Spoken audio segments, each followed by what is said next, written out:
ઈશ્વર પર શ્રદ્ધા. દાંત આપ્યા છે, ચાવવાનું બી આપશે. હા, મેં ખોટા ધંધા નથી કર્યા. અને એક વાત તમારા મગજમાં ધુમાડો હોય તો કાઢી નાખજો. આ વાક્ય તમને કોઈ માયનો લાલ નહીં કે પૈસાથી ઇજ્જત હોતી નથી, પૈસાથી વહેમ હોય છે. તમે 100 વાર ટાઈમસર પૈસા આપો ને, પાર્ટી રેડી. એક જ દિવસ મોડું કરો, લોચા લાગે છે. તુમ્હારા નિકાલ દિયા, મેને તો નિકાલ દિયા. પણ એ હીરાના ધંધામાં નુકસાન કર્યું ને, 100 ચેક રિટર્ન ગયા, છતાંય 50 મિત્રો જોડાઈને ઉભા રહ્યા કે સંજય ઉભો થઈ જાય. આને ઇજ્જત કહેવાય બોસ. તમારી પાસે કશું ના હોય, તમે પતી ગયા હોય, દેવું હોય, અને છતાંય લોકો આઈને ઉભો રહે કે નહીં આદમી સહી હે, બંદા સહી હે, લોસ હુઆ હે, હમ તેરે સાથ ખડે. આ ઇજ્જતની હું તમને વાત કરવા આવ્યો છું. પૈસા તો જુગારવાળા જોડે, દારૂ વેચવાવાળા જોડે ને ક્લબો વાળા હલકી સ્ત્રીઓ પાસે બી હોય છે. પણ જે કરવું તે બેસ્ટ કરવું, ઈશ્વર પર શ્રદ્ધા કે તું જે કરશે પરફેક્ટ કરશે, અને એમાં ખુશ રહેવું.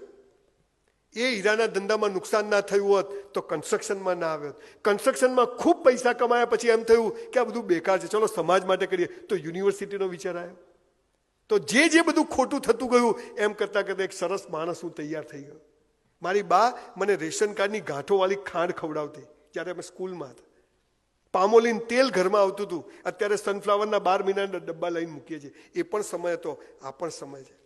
પણ મને એટલી સમજ પડી કે આકાશને અડવું પણ સાલા પગ જમીન પર રાખવા, બસ તો કોઈ તકલીફ પડતી નથી. અને તમે જેને ભગવાન કહો છો, ઈશ્વર કહો છો, એની એક જ વાત છે, એ મરદની મૈયતમાં જાય પણ બાયલાની જાનમાં ના જાય બોસ. હે ને, મરદ બનવું પડે. ગમે તે થાય, ઊભા રહેવાનું. Face the danger. આ તમે નતા તો બી આ દુનિયા ચાલતી હતી, તમે નહીં હોય તોય આ દુનિયા ચાલશે. પણ આપણા જીવવાથી તકલીફો આવે, પૈસાની આવે, સાંસારિક આવે, આવશે. જન્મ્યા એટલે તકલીફો શરૂ, મરી જઈશું એટલે તકલીફો પૂરી. પણ ઊભા રહેવાનું. પૈસા માગવા વાળો છે, તકલીફ છે, જવાનું, ભાઈ નથી બોલ, થશે એટલે આપી જ દેવા છે. આ પાવર તમારો ઈશ્વર પર શ્રદ્ધા હોય ત્યારે આવે છે કે એ જે કરશે એ યોગ્ય કરશે. ત્રીજી વાત, જોઈન્ટ ફેમિલીમાં રહેવું. જે ભાઈનો ના થાય ને કોઈનો ના થાય. સાવણી હોય ને, સાવણી એ ઝાડુ એનું ભેગું હોય ને તો કચરો કાઢે, પણ છૂટી પડી જાય તો ખુદ કચરો બની જાય. દ્રાક્ષનો ઝુમખો 100 રૂપિયા કિલો વેચાય, પણ છૂટી પડી ગયેલી એક એક દ્રાક્ષ કોઈ 10 રૂપિયા કિલો લે નહીં. આ અગ્રવાલ બિઝનેસ કોન્ક્લેવ કરવા પાછળનો હેતુ જે છે કે પરિવાર, કુટુંબ, સમાજ સાથે રહીને જીવે, સાથે રહીને વિકાસ કરે. મારા બાપુજીને 7 ભાઈઓ, અમે 16 ભાઈઓ, 170 જણનું ફેમિલી છે. જાન લઈને જવું ને તો વેવાઈ તમારી જરૂર જ નથી. 2 બસો તૈયાર જ હોય અને તોય વધે. હું ને મારો ભાઈ 2001માં ગુજરી ગયો, પણ એની 2 દીકરીઓ, મારી 2 દીકરીઓ, એનો દીકરો, મારો દીકરો, આજે અમે એક ઘરમાં મારી બા સાથે રહીએ છીએ બધા. આ જોઈન્ટ ફેમિલીની તાકાત છે.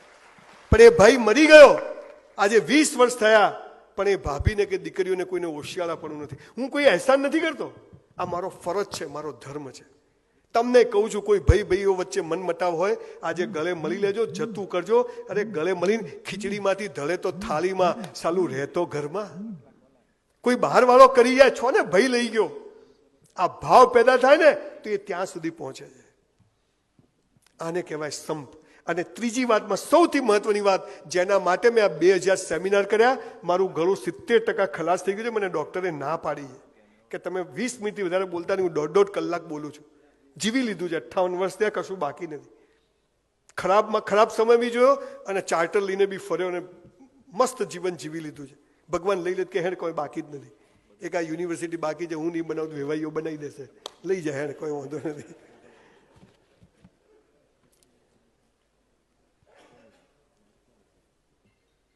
જેના માટે હું આજે અહીંયા આવ્યો છું સાહેબ.